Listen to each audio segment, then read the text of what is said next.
26 सीटों पर वोटिंग हो गई और अभी 54 सीट पर मतदान होना है। देश की निगाहें यूपी पर सबसे ज्यादा है, क्योंकि सूबे की सुरक्षित सीट पर सभी पार्टियों ने युवा दांव चलाए, यानी कि युवाओं को चुनावी मैदान में उतारा। आपको रिपोर्ट के जरिए बताते हैं कि किस सुरक्षित सीट पर कौन से युवा नेता मैदान में।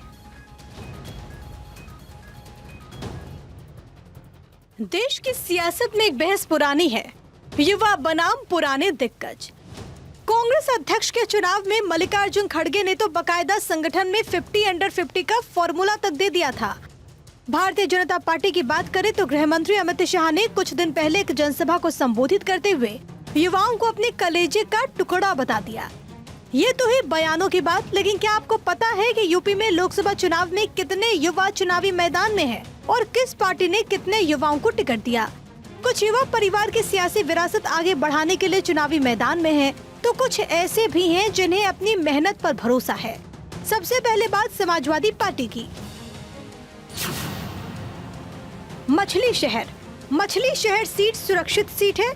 एसपी ने प्रिया सरोज को मैदान में उतारा है।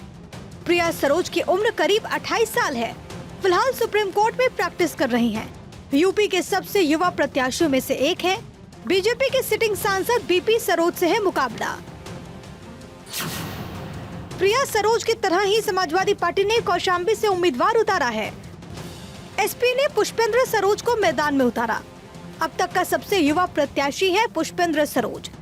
लंदन की क्वीन मैरी यूनिवर्सिटी से बीएससी अकाउंटिंग एंड मैनेजमेंट की है। पुष्पेंद्र सरोज का मुकाबला बीजेपी उम्मीदवार विनोद सोंकर से है।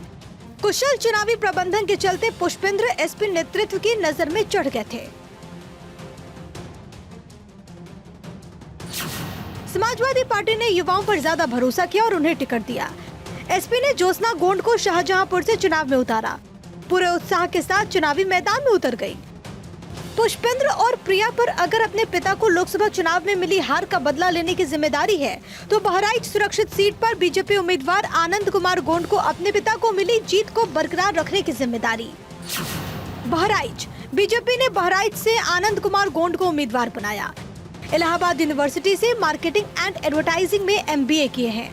न केवल बीजेपी और समाजवादी पार्टी बल्कि बहुजन समाज पार्टी ने भी युवा चेहरे पर भरोसा जताया और चुनाव में उतारकर मुकाबले को रोमांचक बना दिया।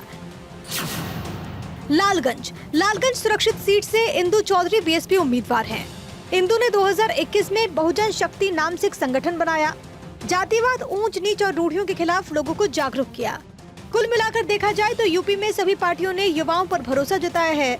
4 जून को पता चलेगा कि इन युवा पर जनता जनार्दन का आशीर्वाद कितना था। Bureau report, Bharat 24।